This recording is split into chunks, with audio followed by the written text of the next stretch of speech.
Bom dia, mais uma manhã com Deus, priorizando a palavra de Deus, e nesta manhã do dia 10 de maio, nós vamos meditar de Neemias, do capítulo 7 ao capítulo 9, e que a paz do Senhor encha o teu coração nesta manhã. Então, ontem nós falamos das estratégias que Neemias teve, enquanto nós vimos que os inimigos vieram para cima, queriam invadir, queriam tumultuar, queriam criar intriga no meio do povo. E Deus, nós vamos ver que vai dar diversas estratégias a esse líder excepcional que foi Neemias, Então nós vamos ver que ele montou guarda, ele orou, Ele tomou as precauções necessárias para que não fosse tirado o foco, o objetivo, da vinda de Neemias para a cidade de Jerusalém.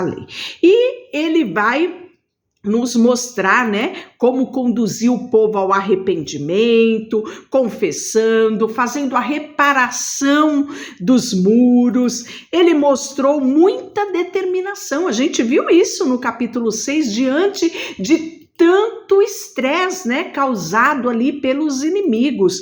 E nós vamos ver que, mesmo assim, ele refuta a maledicência dos seus inimigos, está lá no capítulo 6, versículo 8, E ele ora, no 9, 6, 9, ele ora pedindo força a Deus. Quanta coisa Neemias nos ensina.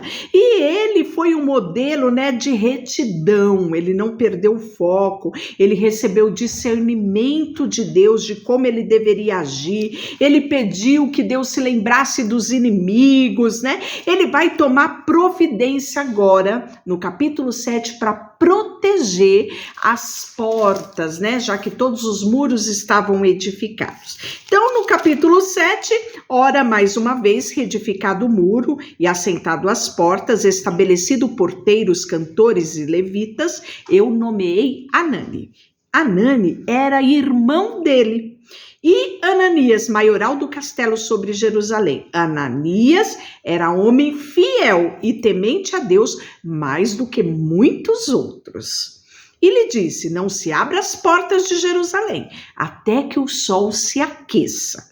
E enquanto os guardas ainda estão ali, que se fechem as portas e se tranquem, e ponham guardas dos moradores de Jerusalém, cada um no seu posto diante da sua casa. A cidade era muito espaçosa e grande, mas havia pouca gente nela. E as casas ainda não tinham sido edificadas. Então, nós vemos a prioridade era o quê? A reconstrução dos muros e a reconstrução do templo. E nós vimos 3 remessas vinda, da Babilônia. A primeira remessa, ali pelo governador Zorobabel, depois a segunda remessa com Esdra, com foco na reedificação do templo, e a terceira remessa vindo com Neemias, quando da liberação do rei Atarxerxes, E aí nós vamos ver que diante dessas prioridades, muitos não tinham edificado as suas próprias casas. E aí nós vamos ver que, então, o meu Deus me pôs no coração que ajuntasse os nobres, os magistrados, o povo, para registrar a genealogia. E ele achou o livro da genealogia dos que subiram primeiro, e nele estava escrito os nomes de quem tinha ido para a Babilônia, E de quem tinha voltado. E entre esses nomes, claro, estava o nome, de Neemias, e aí de tantos outros. E aí ele vai registrando a quantidade ali por famílias, por descendentes, E, por exemplo, os filhos de Parós era 2.172. Os filhos de Cefatias eram 772. Os filhos de Ará era 652. E aí ele vai trazendo,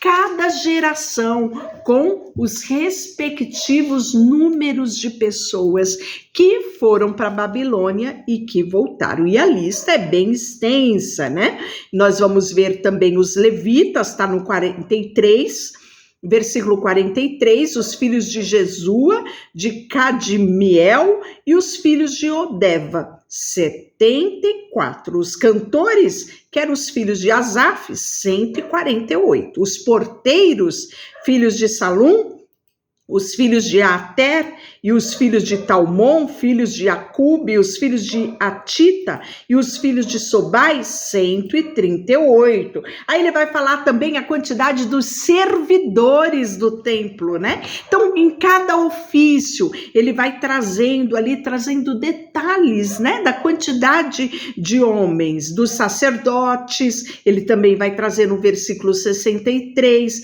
Estes foram procurados, né, em seu registro nos livros genealógicos, e alguns sacerdotes não foram encontrados nos livros, né? E aí nós vamos ver que eles são tidos como imundos, né, porque não estavam na genealogia sacerdotal. E nós vamos ver que toda esta congregação junta foi de 42.360, fora os servos e as servas, que foram 7.337, né? E nós vamos ver que até os cavalos, as mulas, os camelos, todos eles foram muito bem contados e estão registrados no capítulo 6. Alguns da cabeça da casa, né, contribuíram para a obra, o governador que deu tesouro em ouro, muitos daricos, bacias, né, vestes sacerdotais. Então tudo isso que nós já tínhamos falado lá da contribuição do próprio Neemias para toda esta obra, né? E aí nós vamos ver que no capítulo 8, quem entra em cena? Esdra, isso mesmo.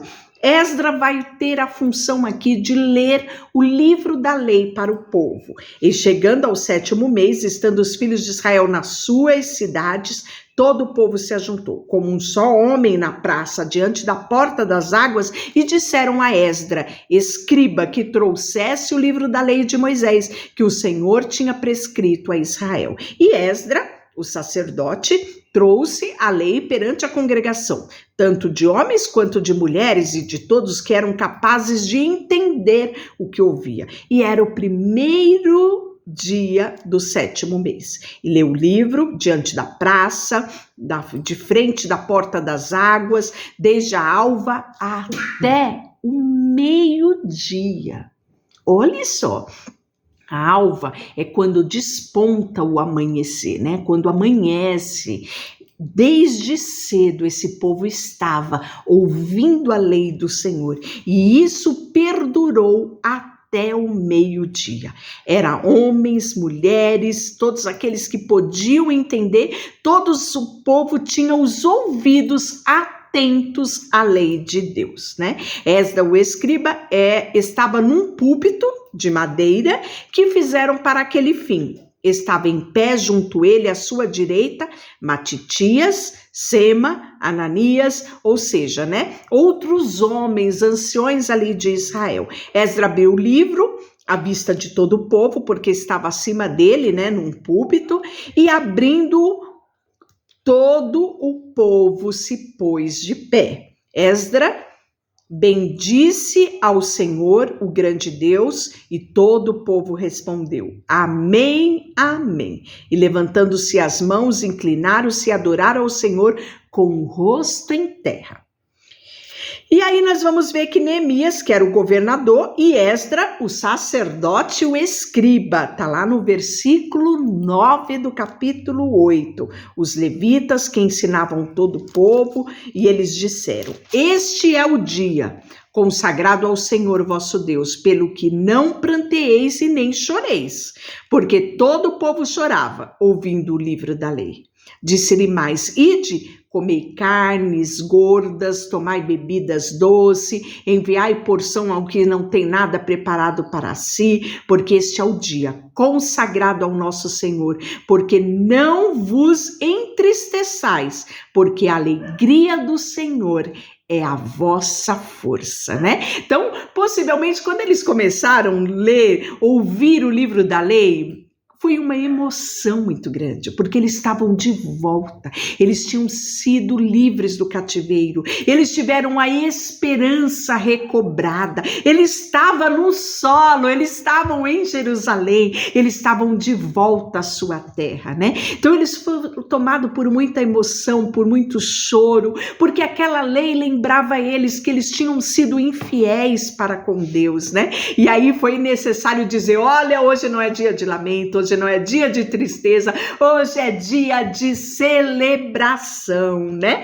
Celebração, não entristeçais o vosso coração, porque a alegria do Senhor é a vossa força, né? E quando hoje, muitas vezes, nós precisamos dizer isso para nós, não é tempo de se entristecer, porque a alegria do Senhor é a nossa força.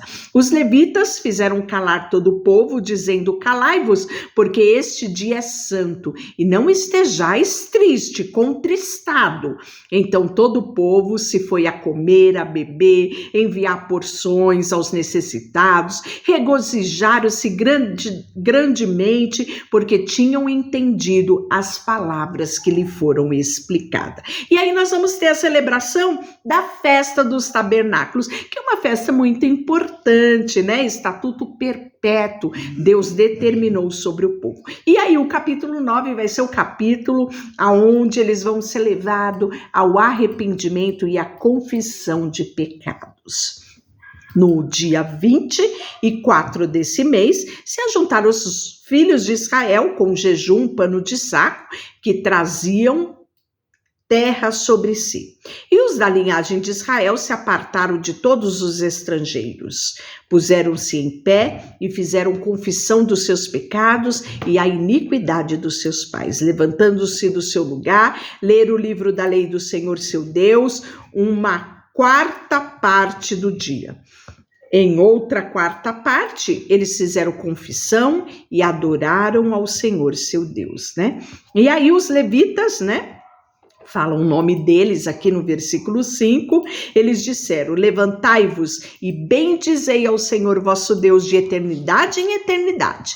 Então se disse, bendito seja o nome da tua glória que ultrapassa todos, bendigam e louvem ao Senhor. Só tu és Senhor, tu fizeste o céu, os céus dos céus e todo o exército, a terra e tudo quanto nela há, os mares e tudo o que há neles, e tu o preserva, todos com vida, como o exército dos céus te adora, né? Tu és, Senhor, o Deus que elegeste Abraão e o tiraste de Ur dos caldeus e lhe puseste por nome Abrão, né? Então, olha só, eles fazem menção aqui a Gênesis 12, Gênesis 17, né? Que nos traz a trajetória de Abraão. Achaste o seu coração fiel perante ti e como fizeste aliança por dares à sua descendência a terra dos cananeus, dos heteus, dos amorreus, dos feruzeus, dos jebuseus, gigazeus e cumpristes a tua promessa,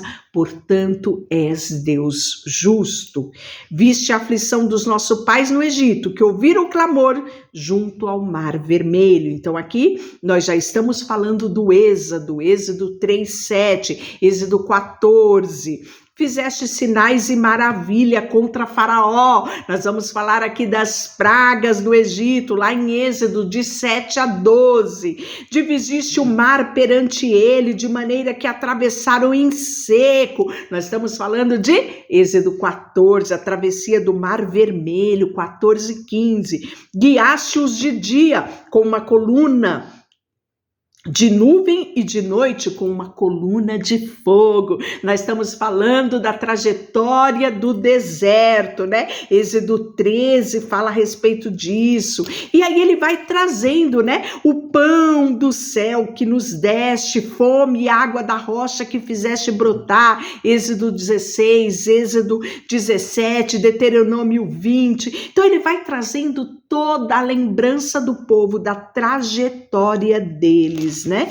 todinha no capítulo 9, é uma recapitulação, né, de toda a história do povo de Israel. E aí ele fala assim no 33, porque tu és justo em tudo quanto tem vindo sobre nós, pois tu fielmente procedestes a nós, perversamente. Os nossos reis, os nossos príncipes, os nossos sacerdotes, os nossos pais não guardaram a tua lei e nem deram ouvidos aos teus mandamentos, né? E aí eles vão relembrar o quê? A trajetória da Babilônia, né? Então eles falam desse Deus que tinha um relacionamento de perto, mas que não passava a mão, não encobria os erros dele, mas fez cada um deles aprenderem com os seus próprios erros e as consequências dos seus erros, né?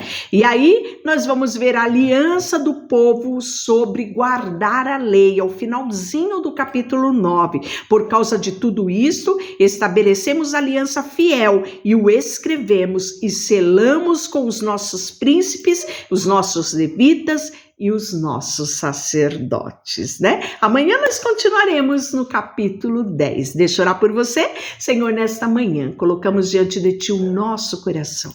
Queremos em todo tempo proclamar a Tua fidelidade e saber, Senhor, que em Ti encontramos forças para continuar. Alegria de vivermos cada dia aqui na terra, sabendo que temos um Deus que zela por nós. Colocamos diante de Ti tudo que temos e tudo que somos, em nome de Jesus. Amém. Deus te abençoe.